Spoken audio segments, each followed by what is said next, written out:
Good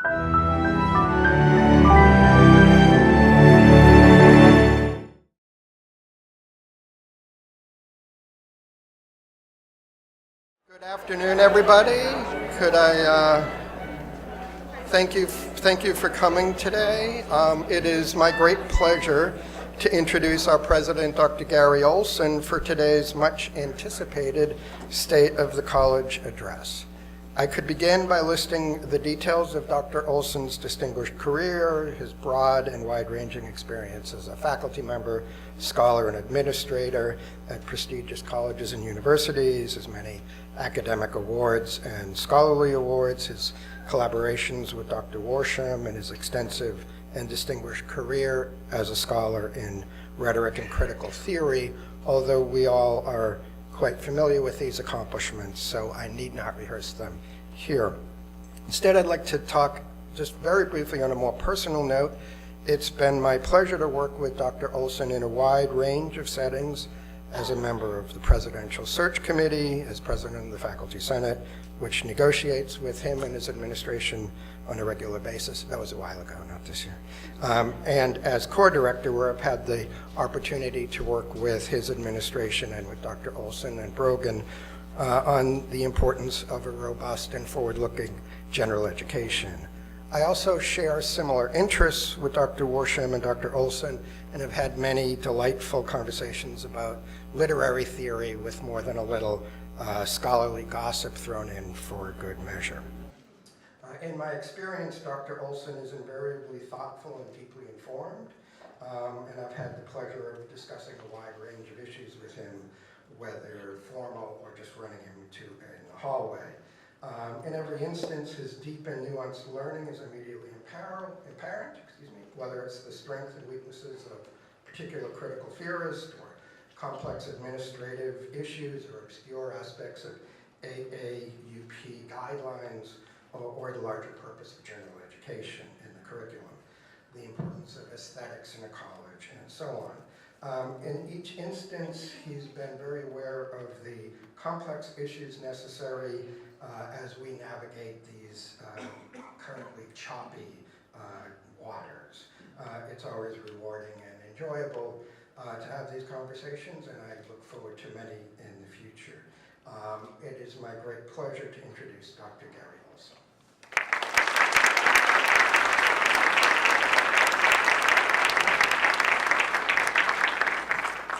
Thank you, Dr. Kelly. You're a gentleman and a scholar.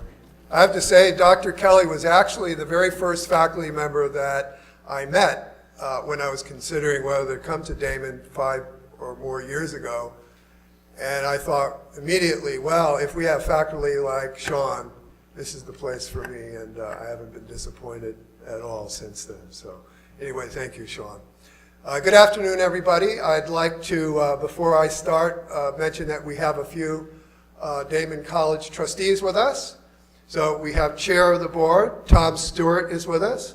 Vice Chair, Kathy Campbell. We have Bob Corr with us, and I believe I saw Dr. Brenda Young with us as well. I'm sure she's out there somewhere. So anyway, let's thank them for all they do for Daemen College.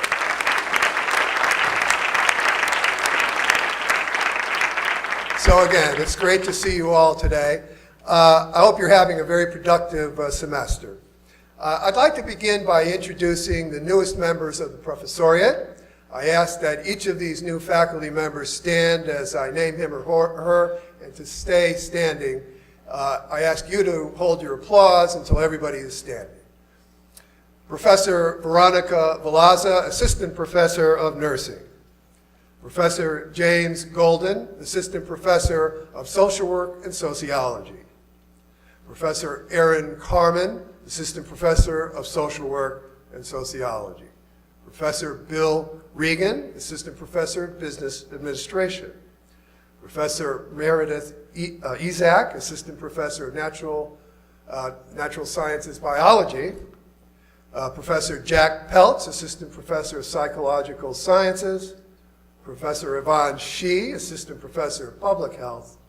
Professor Rebecca Bagali, Assistant Professor of Clinical Education and Coordinator of Athletic Training. And Professor Mike Jones, Assistant Professor of Animation. Professor Cassandra Daniels, Assistant Professor of Social Work and Director of the BA in Social Work. Please help me welcome the newest members of Daemen's first-rate faculty.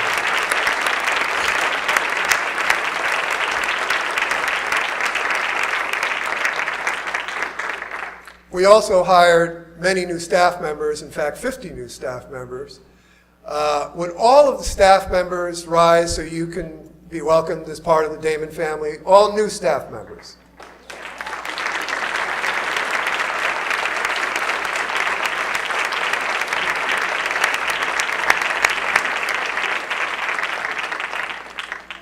And while we're recognizing new people, let me introduce Frank Williams, who has been appointed Vice President for Enrollment Management. His wealth of experience will be really instrumental in helping us craft a new vision for enrollment management as we go into even more challenging times in higher education. Frank, would you rise and be recognized? There you are.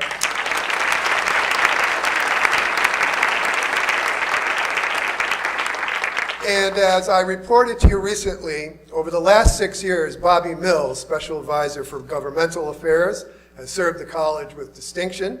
He created the very successful Distinguished Leaders Lecture Series and has helped the college in innumerable ways. Now, while Bobby will be retiring in February, we'll all miss him and his boundless energy, but he's still going to stay connected with the college in a number of ways. He still may help us lobby Congress on a number of specific projects.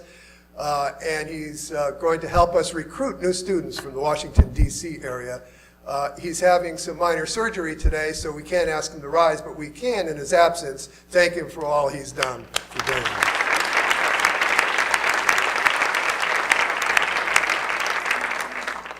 Now, for the last 5 years, during both the fall and spring State of the College addresses, I was able to report a steady stream of successes that the college has accomplished as we continue to garner substantial national distinction.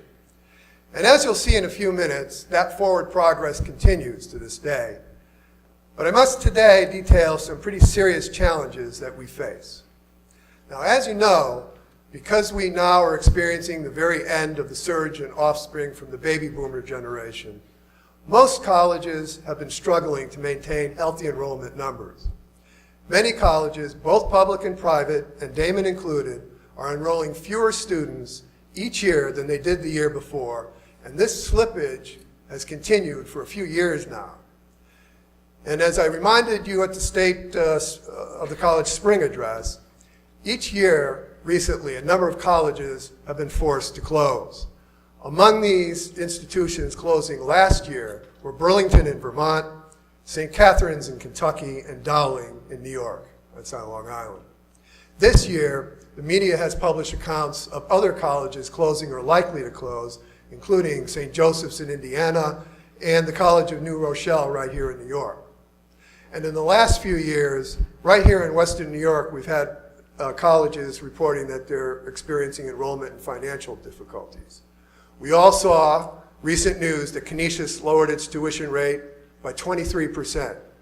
Now, historically, it has had one of the highest tuition rates among the Western New York colleges, but according to multiple news accounts, it has dropped in enrollment drastically over the last few years.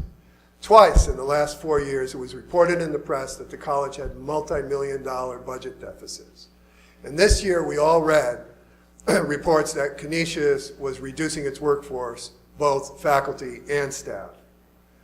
And as colleges continue to shrink, thanks to the demographic and other forces, we should all expect to see more small colleges fail. There becomes a point when colleges become just too small to survive. So think about it for a minute. Trocaire has only 1,300 students, roughly half of the size of Daemen. Hilbert has 790, and Villa Maria has 550.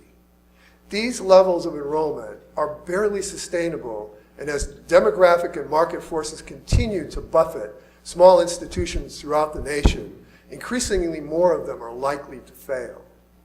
Now, all of what I just described was the normal condition of higher education until last year when Governor Cuomo announced the Excelsior free tuition program. Private colleges throughout the nation were already experiencing existential challenges, but the Excelsior program is likely really to be the death knell for several small, struggling colleges in the state. Now, as you know, this academic year is the first year that the Excelsior program, and since this is uncharted territory, there's been a great deal of anxiety in private colleges throughout the state as we approach the beginning of the new academic year. Now, in order to prepare for a possible precipitous drop in enrollment, the cabinet here instituted last spring a number of precautionary measures, including a freeze on new hiring and spending. And we also halted all but one of our building and renovation projects and undertook a number of other cost-saving measures. Now, these measures helped us enter the new academic year stronger than we would have otherwise. As I reported to you in one of my letters to the campus, coming into this academic year, we had met our budget goals for new students on the Amherst campus, but 65 of our existing students that were accounted for in the budget didn't return. Now, as is typical, we then lost additional students to attrition in the early weeks of the semester. Registration on both Amherst campus and on our Brooklyn campus is now complete, and I can report that overall, we're 97 students below what we budgeted for. Now, while this is certainly not a catastrophic drop in enrollment, have no doubt about it, it's a pretty significant loss of students, and this loss will have a substantial impact on this year's budget because the budget is based on what we expect as far as enrollment. Now, exit survey data from students who did not return demonstrate that 78% of the students transferred to a four-year public college or to a two-year community college here in the state. A large number of these students indicated that finances were the #1 reason for the departure. And 77% of the undergraduate students who registered for classes here and who had completed a FAFSA, but who then withdrew, had an income well below the minimum needed to qualify for the Excelsior scholarship. So all of that data strongly suggests to us that the Excelsior free tuition program is behind much of the drop in enrollment. Now, throughout this last summer, the cabinet was pretty proactive about a potential loss of students and therefore a budgetary shortfall. We identified a number of avenues to respond to such scenarios, and we were very well prepared. We made a number of adjustments to the preliminary budget that the board had approved in September so that we could enter the year with a balanced budget, and we instituted several cost savings measures to compensate for the loss of the tuition from those students. Several administrative positions that have been vacated or that will be vacated during this term will not be replaced. So, for example, I already announced that Bobby Mills, Senior Advisor for Governmental Affairs, will be retiring in just a few months. His position will be eliminated and the cabinet will be reduced by 1. The Associate Vice President for Institutional Effectiveness position has already been restructured, and the search for an instructional designer has been postponed, along with several other mid and high-level administrative positions. And obviously, it's necessary to continue the freeze on new spending and hiring, unless specifically approved by a cabinet member for a particular exigency. We've also taken other actions to increase efficiency and or to attract students. The biggest strain on our budget over the last several years has been our huge expenditures on financial aid. And it's not just us, by the way. This is precisely what was a problem at Canisius. It's clear to me and to the cabinet that we're spending way too much on financial aid. It simply needs to stop. So for 2 decades or so, the college has been using a rather unsophisticated system of determining how to allocate financial aid dollars for potential students. As a result, we have not been using our financial aid dollars wisely, and this has become unsustainable. In effect, we're spending more money than we need to if we had a more nuanced system of allocating those dollars. The older allocation system has put an unacceptable strain on the budget, especially in light of the Excelsior. So please understand, this is not a criticism of financial aid or enrollment management or of anyone at all. It's just an old system and it's new, and a new one. It's simply that we need to keep up with the times and adopt a more cutting-edge model of leveraging our precious financial aid dollars. So to rectify that situation, we've taken a number of actions. First, we contracted with Ruffalo Noel Levitz, a national company that specializes in such issues, to acquire their financial aid leveraging system, which uses sophisticated analytics to build an effective awarding strategy, which improves enrollment yield and also lets you use your money more strategically and economically. And I'm delighted to report that this system is already in place, and we expect to have an immediate impact on the recruitment of next year's incoming class. That's great news. Also, to further enhance our effectiveness, we've moved the Office of Financial Aid under the purview of enrollment management, so both areas can work together even closer than they have been in coordinating their efforts. We also developed a custom software package that generates financial aid disbursement data in real time, which is very handy. This will help our enrollment officials as they attempt to assemble new and incoming class effectively and efficiently. And as I reported to you last month, we've reorganized existing college units to create a more modern, to have a modern, we didn't have one, marketing communication program. These were separate offices before. This will allow us to maximize our ability to market the college strategically and efficiently to appropriate audiences, not just to students, but principally to students. So this measure will be essential as we continue to set ourselves apart from other colleges. The newly formed department has already begun to work closely with academic affairs to make sure that our academic programs and our academic departments get maximum exposure. And in another initiative to improve efficiency, enhance marketing, and increase enrollment, we've moved veteran services to student affairs. This move will allow us to centralize student support services around that population and to ensure a smooth recruitment and retention process. We believe that this move may help us recruit substantially more student veterans, and all indications are right now that these efforts are already paying off. Now, all of these measures should have an immediate impact going forward, and all will work in tandem with each other to help us get ahead of the challenges we're likely to face going forward. And at the risk of seeming to repeat myself ad nauseum, I do want to remind you that one of the college's highest priorities has been and continues to be to increase our retention and graduation rates, especially while we are being assaulted by the state's Excelsior program.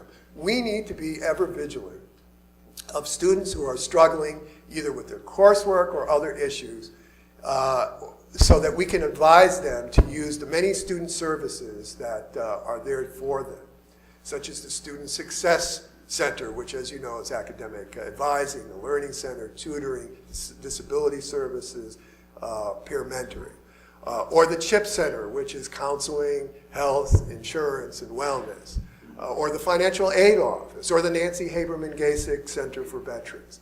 We want to provide our students every possibility to be successful. Anything that any one of us can do to direct a struggling student to those resources that will enable him or her to do so will help not only the student, but all of us. So finally, even all of these measures will not be enough in and of themselves to protect us from what's likely to be some very difficult next few years. Experts predict that the Excelsior program will have its greatest effect during the coming academic year, now that the program has been in place for a full year. We simply must learn to become more cost-effective and to eliminate wasteful spending wherever we can. Now, the Faculty Senate leadership has graciously offered to participate in analysis and discussions that will help the college ensure a bright future. And I'm grateful to Faculty Senate President Matt Ward and Vice President Intisar Hibschweiler They've been superb partners with us and are always willing to help find solutions for such difficult kinds of challenges. They represent you well, and they're great leaders we should all be proud of. In fact, let's applaud them while we're at it.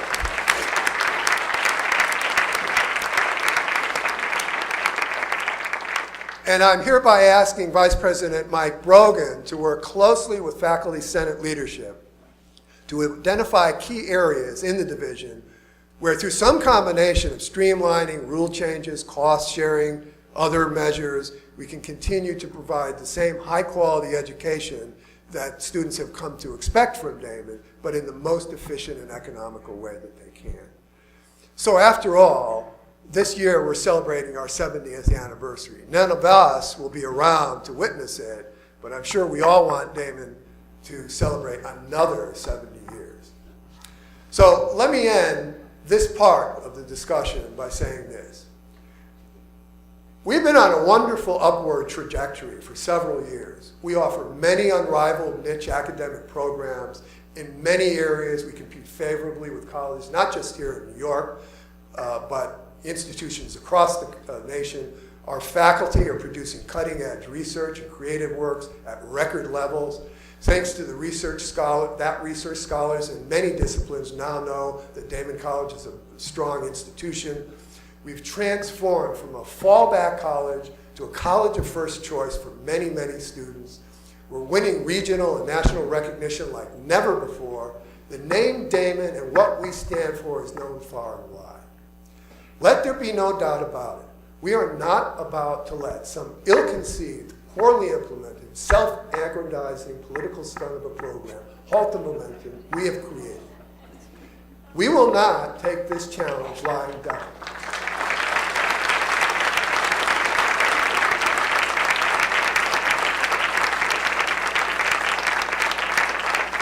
We all didn't work this hard to be thwarted now. We'll meet these challenges with vigor and determination. We'll become even better than we are now, more first-rate, more well-known, more clearly a college of national distinction, leaner, more nimble, more student-supportive, more able to meet the challenges that lie before us. Now, I hope you'll join in redoubling our efforts to rise above these challenges and to continue all that forward motion. It's very important. Now, with all that being said, despite these obvious challenges, we have, in fact, made substantial progress since the spring address, and I certainly don't want to lose sight of this progress. So I want to talk about those too. One of the factors that's contributed substantially to the college's health, and really our superior position relative to a lot of the other colleges nearby, is that we continue to establish select high-quality niche programs that have high demand and are unique and not offered at other local colleges. So I'm delighted to report that recently the New York State Department of Education approved our master's degree in applied behavioral analysis, making it the only state-approved ABA program, graduate program, in Western New York. In fact, I think in the whole state. In addition to that master's degree, we also received approval for a new advanced certificate program to provide applied behavioral analysis postgraduate training for professionals in related fields. These professionals now will need that certification to continue their work, and we're the only provider at the moment. That's going to be very helpful. We also received approval and accreditation of a non-degree dietetics internship program that's being offered via distance education with a public health concentration. This program is already enrolling 12 full-time interns this year, with 20 interns annually in subsequent years. That will be very helpful as well. And we are continuing to develop special academic partnerships with other institutions that enhance our competitiveness and attractiveness to potential students. For example, Daemen and DeUville College have established an educational partnership that will give students the opportunity to earn a Doctor of Pharmacy degree in a shorter time than usual. This is yet another innovative initiative that will provide additional academic offerings for students considering coming to Daemen. Other recent niche programs are one in which Daemen students can earn the Doctor of Veterinary Medicine degree through an accelerated program at Lincoln Memorial University College of Veterinary Medicine. A collaboration with UB that allows Daemen students to complete a Doctor of Pharmacy degree in 7 years. That's shaving off a year off the traditional time. A partnership with Roswell Park Cancer Institute, which offers Daemen students a master's degree in cytotechnology and a bachelor's in biology in 5 years. That's one of the only ones like that in the nation, by the way. And partnerships leading to a Doctor of Osteopathic Medicine with both Lincoln Memorial University and with Nova Southeastern University. Now, all of this has occurred under the leadership of Dr. Mike Brogan, so please help me recognize him for his continued efforts. Mike, would you stand up?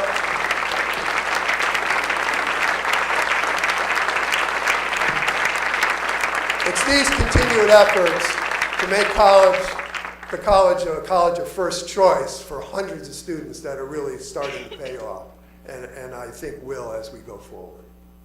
Now, another way that the college is managing student enrollment in this very challenging demographic and political climate is through our robust athletics program, which, as you remember, is the only NCAA Division II college in the region. We have a record number of student athletes enrolled, 235 student athletes, which is about 9% of our entire enrollment. Athletics director Bridget Nyland and her staff made a valiant effort to ensure that the college made this year's enrollment goals. They recruited a record number of first-year student athletes, 81, which is up significantly from last year's 51. And one of the advantages, by the way, of Division II over Division I is that the college does not have to spend a fortune on athletic scholarships. Our average athletic scholarship is well under $5,000, while the average Division I scholarship is more than 3 times that amount. The positive net tuition impact of our athletics program this year is nearly $2.5 million. So this is really helping us out quite a bit. And another way that the athletics program is playing a major role in the overall student recruitment effort is through the recruitment of international students. Student athletes comprise 70% now of our international student population. And I've watched a bunch of them on the soccer field. Boy, they're good. And I should add that student athletes retain and graduate at a rate of about 10 percentage points higher than the general student population. And while I'm on that subject, another positive contribution of athletics to the college as a whole is its collaboration with social work and special education departments to launch the Center for Applied and Unified Sport and Exercise, or what we call CAUSE. The center provides people with disabilities an opportunity to develop physical fitness, demonstrate courage, and experience the kind of camaraderie and sportsmanship that comes with athletic participation. Now, the Wendt Foundation, a good friend of Daemen's, recently awarded Daemen a $50,000 grant to expand that program. This award follows grants from the Ralph Wilson Foundation, the Buffalo Bills Foundation, and a sponsorship from Wegmans. So this is all very good, especially as it's funded externally. And it helps us with our core mission of helping community and service learning. So through our efforts to create niche academic programs and to recruit student athletes, we hope to stay ahead of the curve over the next several years. Now, you've undoubtedly heard by now that in January, Bridget will step down as athletics director and has accepted a leadership position working for the Community Foundation of Greater Buffalo and the Ralph C. Wilson Foundation for Youth Sports Initiative. In addition to her new position, Bridget will continue to have a faculty role here at Daemen. She'll continue to be involved in the business administration and sports management program. And I have to say, I'm very grateful to Bridget. Our original agreement was for her to be athletic director just for 2 years to get us up and running for NCAA. But she ended up serving for a little over 3 years, and this helped us out immediately. I don't know if she's here today, but I'd like to recognize her for all she's done in 3 years. Bridget, are you here? Would you rise and be? There she is.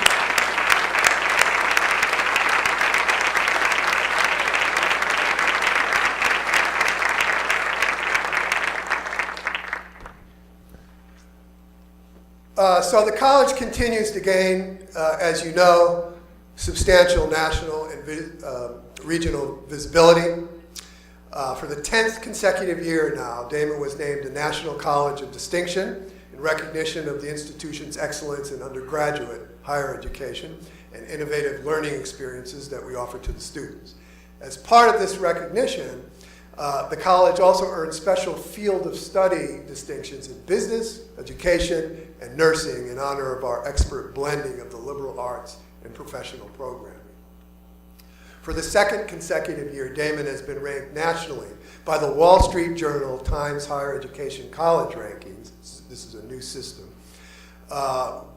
which focuses on student success and learning. The annual list includes over 1,000 institutions from around the United States. Rankings are based on 4 key performance areas: resources, engagement, outcomes, and environment. And Daemen was strongest, guess what, in area of engagement, making it the second time the college has ranked very high in effectively engaging with students.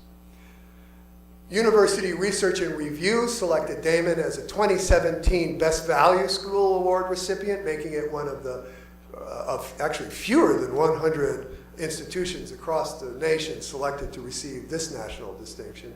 The award's based on cost, accreditation, student satisfaction, and the variety and quality of our academic programs. The selection committee, by the way, is made up of university presidents, provosts, and professors from around the country. Daemen is one of only 3 colleges in New York to receive this designation, and we join such notable institutions as Benedictine College, Mercyhurst University, Mount Aloysius, and Ohio Northern University.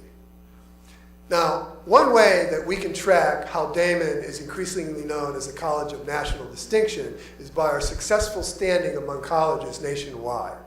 One way to judge that is how well our students perform on national certification examinations. Recently, our athletics training graduates have, for the 5th consecutive year, achieved 100% first-time pass rate on the rigorous National Athletic Trainers Association Board of Certification exam, a rate that far surpasses the national average of 83%. So our Professional Masters of Athletics training program, one of only 2 accredited programs in New York State, received continuing accreditation earlier this year from the Commission on Accreditation for Athletic Training Education. And this 10-year accreditation is the maximum term available to institutions. They don't just give you that. You have to be really pretty good to get the whole 10 years.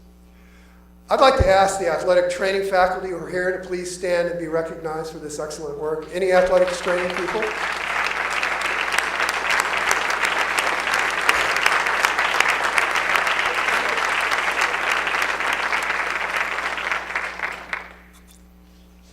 By the way, other Daemen programs have consistently outperformed the national average pass rate.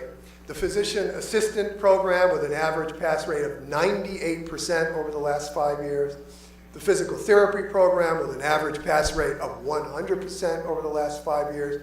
These are clear and tangible examples of Daemen's national reputation and our ability to compete nationwide, not just in Western New York. Now, it wouldn't be fair to ask the athletic training faculty to stand and not those 2 other departments. So would the faculty from the PA program and the PT program also stand to be recognized?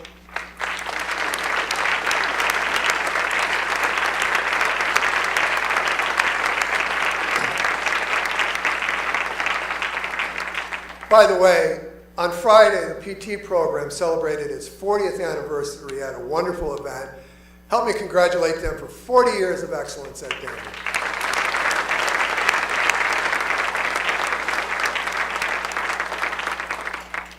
Daemen is among the top 25 private colleges in the nation for graduating students with the lowest amount of private loan debt.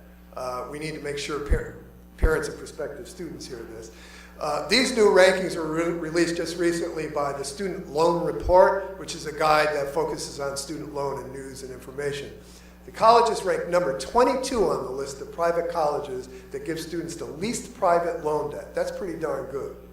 Daemen is the only private college in the Buffalo-Niagara region in that top 65 private institutions across the country for the least private loan debt at all. And according to the student loan report, only 3% of Daemen graduates leave the college with a private loan debt with an average debt of well under $11,000 per graduate. And you hear these horror stories around the nation about $100,000 and $120,000.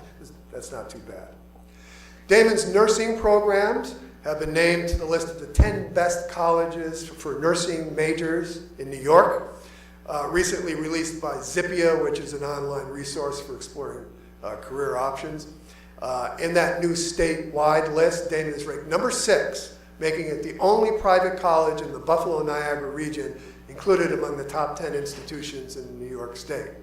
And these rankings are based on data from the National Center for Education Statistics at the U.S. Department of Education and the U.S. Department of Education scorecard. So this is unbiased, clear information from the federal government. Now, to determine the ranking, Zippia evaluated career results that included earnings, employment statistic, nursing emphasis, which looks at the percentage of graduating classes who are nursing majors, and school performance, including admissions and graduation rates, cost of attendance, and the average amount of debt.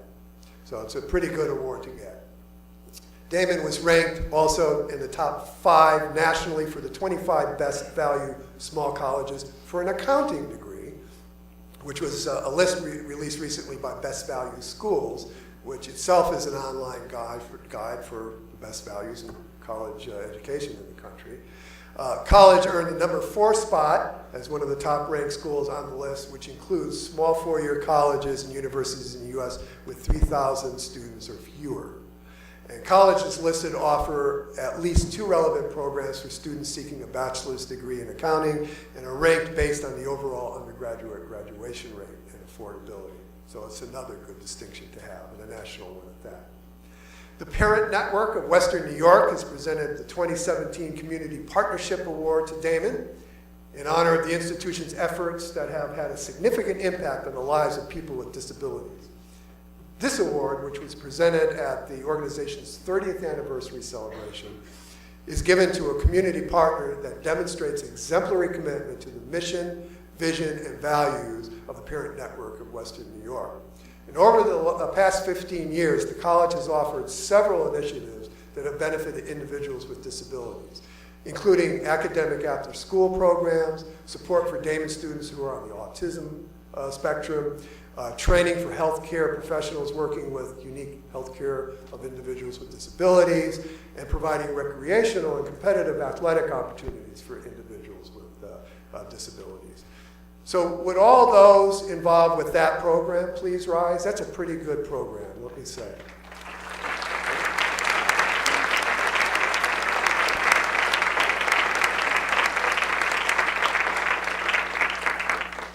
Daemen is ranked among the top colleges in upstate New York for mid-career median earnings of its graduates according to the 2017-18 Pay Scale College Salary Report.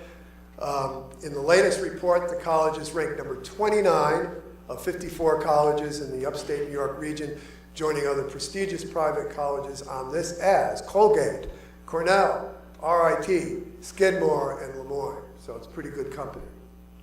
70% of Daemen alums say that their jobs have a positive impact on the world, placing the college among the top 6 in the state for graduates who say they have high job meaning.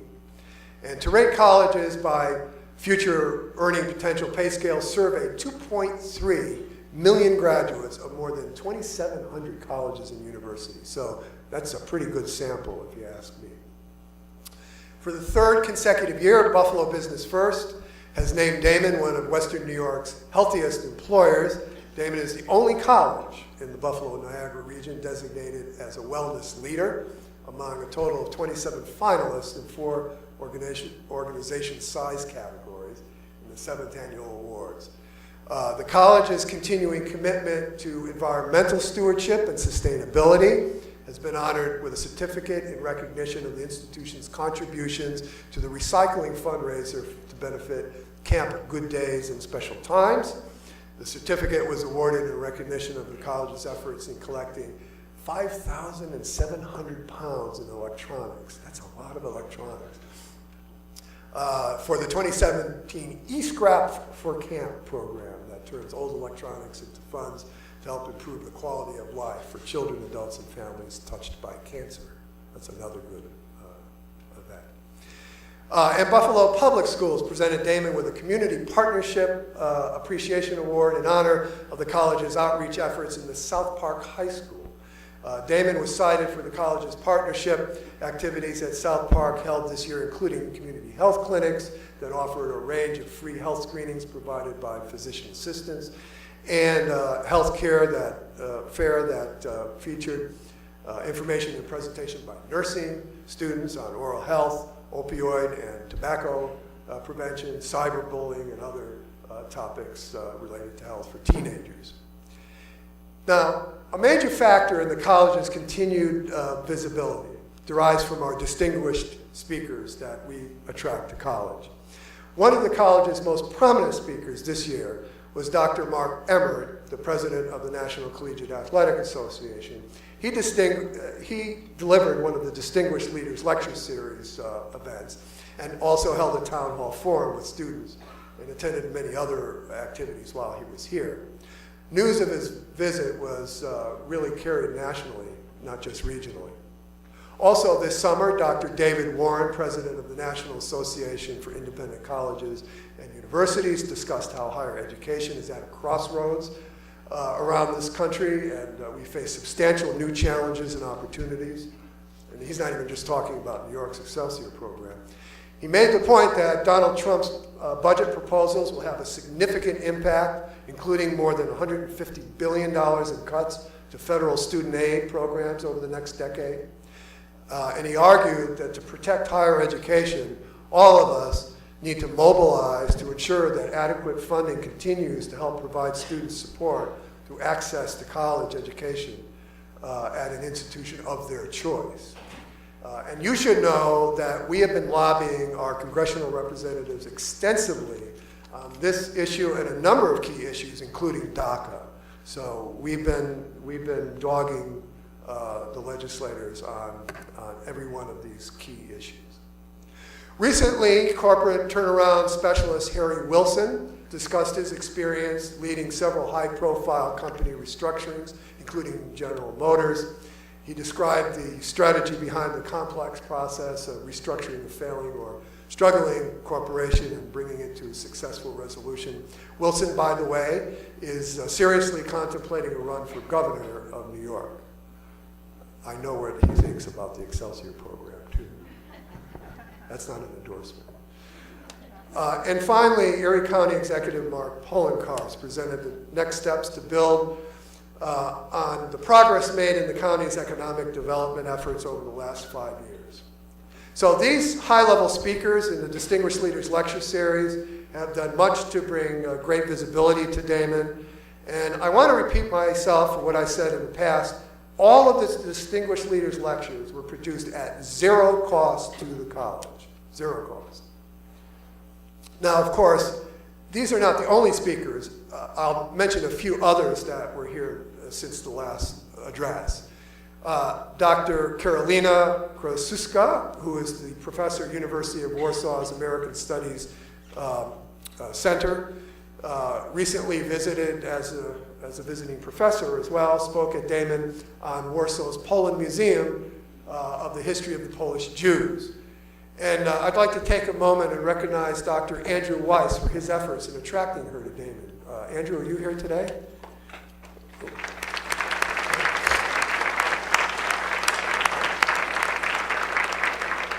Okay.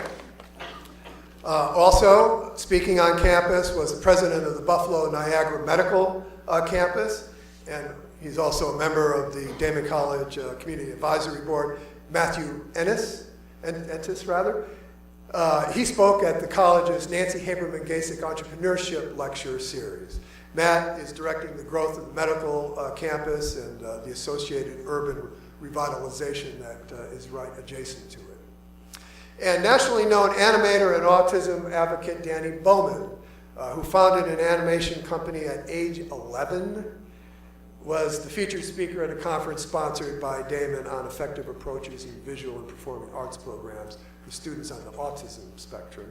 The conference was made possible by the generous support of Peter and Elizabeth C. Tower, another great friend of Daemen Foundation. At that event, over 40 university and high school educators, disability service providers, and advocates from around the region attended. So it was really a very good event. Another contributor to Daemen's visibility is when our faculty and staff receive national and regional awards. I can't name all of them, but here's a few. Dr. Linda Kiekler, one of the professors of accounting, has been appointed to the board of commissioners of the International Accreditation Council for Business Education. This, of course, is a major accomplishment and reflects very well on the college. Dr. Kiekler, would you rise and be recognized if you happen to be here? Dr. Kiekler.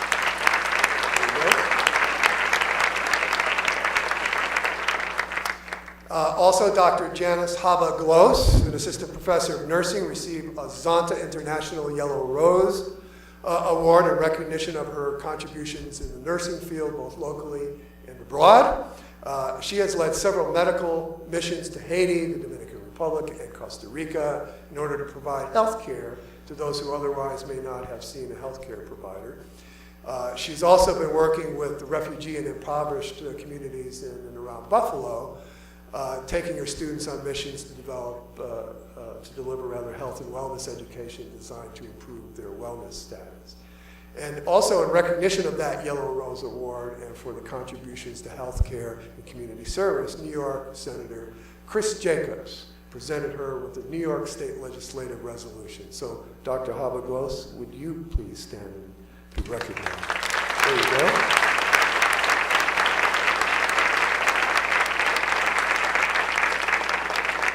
Daemen's head volleyball coach, Stephanie Albano, has been named one of the American Volleyball Coach Association's 30 Under 30 Award recipients for 2017.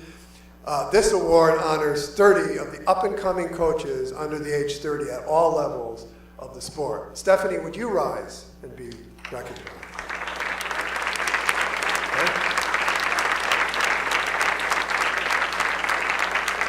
And most recently, Dr. Greg Nair, Vice President for Student Affairs, was just selected by Buffalo Business First as one of this year's 40 Under 40 honorees. Dr. Nair, he's right over here, so he has to stand. Would you rise and be recognized? Now, I usually don't report on books published by faculty because, after all, many of our faculty are publishing research on a regular basis. But this has been a good year, so I thought I'd just mention a few, not everybody, just a few. Dr. Heike Peckrun, one of our faculty in the Department of Philosophy and Religion, has just published her book, Meaning in Our Bodies, Sensory Experience as Constructive Theological Imagination, published by Oxford University Press. Dr. Peckrun, would you stand and be recognized, please? There you go. Dr. Sharifa Tikin, also from the Department of Philosophy and Religion, has had her book, Extraordinary Science and Psychiatry, Responses to Crisis and Mental Health Research, published by MIT Press. Dr. Tikin, would you stand? There you go.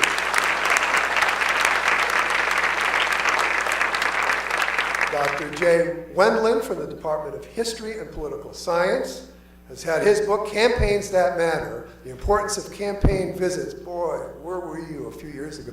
In Presidential Nominating Contest, published by Lexington Books. Dr. Wendland, would you stand and be recognized?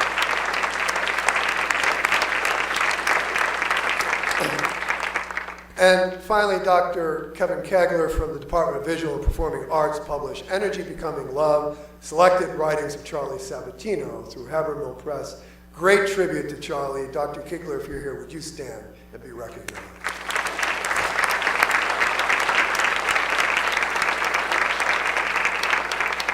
By the way, recently the Division of Arts and Sciences celebrated the publication of all 4 authors at a reception held at Musical Fair Bistro. It was really a nice touch. I congratulate the dean for doing that. These are only a few of recent publications of Daemen scholars among many, many others. So let's applaud not only these 4, but everybody who's been publishing great stuff this last year.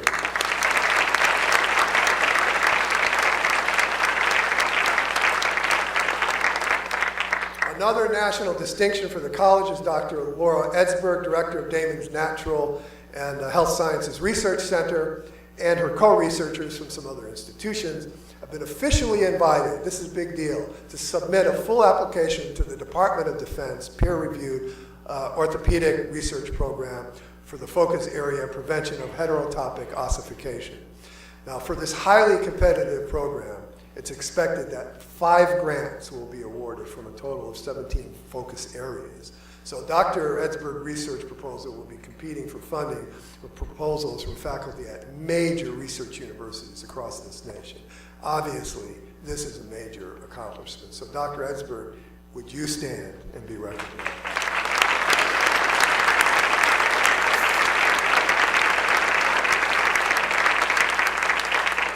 Now, I know that it's common for Daemen staff members to pursue advanced degrees, and we don't always mention them, but I did want to mention just this one recipient of a degree, since all of us interact with this person regularly. Kelly Duran, Daemen's first ever Chief Information Officer, recently earned a master's degree in management with a specialization, of course, in information technology, a graduate degree she pursued while spearheading several major initiatives for the institution's IT division. In addition to her newly received master's degree from Colorado State University, she holds a bachelor's in computer science from Canisius and she's a graduate of Western New York Consortium of Higher Education's Women's Leadership Institute. During her tenure, by the way, if you haven't been watching the CIO, Kelly has led IT initiatives to launch a completely rebuilt and redesigned college website, create a centralized IT help desk, implement a new campus-wide phone system. Hey, Kelly, it went down yesterday. We have to watch. And establish internet redundancy for the campus, which already has paid off, and initiate the migration and consolidation of all our server rooms into one server room. Kelly, would you stand and be recognized?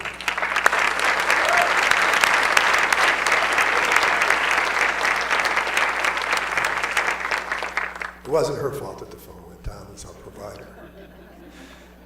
Finally, I want to thank those of you who participated in the college's inaugural Founders Celebration. I hope you agree it was a real success. The bell ringing ceremony that kicked off the 2 days of festivities was extremely well received. Dr. Matt Ward and Dr. Ned Cuddy were 2 of the 7 bell ringers. The theme of this ceremony was to celebrate the college's deep commitment to academic excellence through 70 years of existence. Some of you had a chance to stop by the exhibit of college memorabilia dating back as far as 1947. This exhibit was so popular that a small version of it is being exhibited in the RIC for the rest of the anniversary year. Let's not forget, this is a whole anniversary year. Our founder's speaker, Mr. Scott Dickers, who is the founding editor of the satirical news website, The Onion, was a great hit with many audience members, both from Daemen and the community at large. And a special feature of this year's Founders Celebration was the dedication of the Paul A. Safran Center for Sustainability and Civic Engagement. And I think the fireworks display at the front of campus was a fitting way to celebrate our 70th anniversary. Now, this 2-day ceremony culminated with the 70th anniversary gala, the proceeds, every penny of which go to our student scholarships. The launch of the comprehensive campaign was an unqualified success. We're able to launch the campaign having already reached 75% of our $22 million goal, $16.5 million. Let's congratulate Vice President Craig Harris for all his work on that.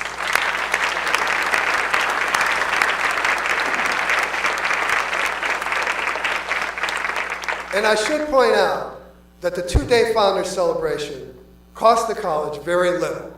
The gala was completely underwritten. The bell was a gift to the college. Daemen Day in Amherst is essentially covered by the business community. The campus-wide luncheon was sponsored by student government. The speaker was sponsored by Student Affairs as one of their usual annual events. The memorabilia exhibit cost nothing, and the other exhibits and events were basically incidental. So that was quite a first annual founders celebration. We're proud to get it off the ground with so little cost to the college. Now, I'd like to close with a few words about the college's first ever comprehensive campaign. I already outlined some of the challenges the college and all colleges across the country are facing, especially in New York. We have additional serious challenges to confront. Generating external funding through gifts and grants has never been more important. Many colleges launched their first large-scale campaigns decades ago. We, however, are new to the enterprise and have a lot of lost ground to make up. This campaign will raise funds for campus enhancements, academic enhancements, such as the renovation of our science facilities, which we've been working on, and of course, student scholarships and professorships. I hope everyone in this room will play some role in making the campaign a success, even if it means simply helping to introduce our institutional advancement professionals to friends and acquaintances that in some way might be able to assist the college. We're 3/4 of the way to our goal of $22 million, and with your help, we'll go all the way. I know that several of you yourselves have already made donations, so I thank you for your investment in the college's future. So, as you can see, we entered the new academic year with some serious challenges, yet we continue to be strong and to develop new and unique academic offerings to help attract our students. We also continue to make our recruitment operations more efficient. We've already taken a number of proactive measures, such as moving the Office of Financial Aid under enrollment management, modernizing our system of financial aid allocation, re-envisioning our student recruitment priorities and practices, and making the recruitment of military veterans a special priority. And we look forward to the results arising from the productive discussions with Faculty Senate and the officials from Academic Affairs for other ways to make us more efficient and effective. And of course, we've launched our first ever comprehensive campaign with substantial progress and energy. So despite the challenges, we continue to be strong and to evolve with the changing times. Now, as you know, typically at the end of each semester, I hold a town hall forum where anyone could come and ask questions. Given that this is an extraordinary year, I'd rather not wait till the end of the semester, so I will immediately ask staff to try to schedule a forum for this next week or so. So I hope all of you will attend. We'll have it in here, and it should be another good event. So I want to end by thanking you for your support of the college, both by being here today and for all the things you do to make this a great college and to make sure that we thrive. So please join Dr. Worship and me and the trustees and all of our colleagues for refreshments and collegial conversation, because after all, remember, it's our 70th anniversary all year. So let's celebrate the birthday. Thank you, everybody.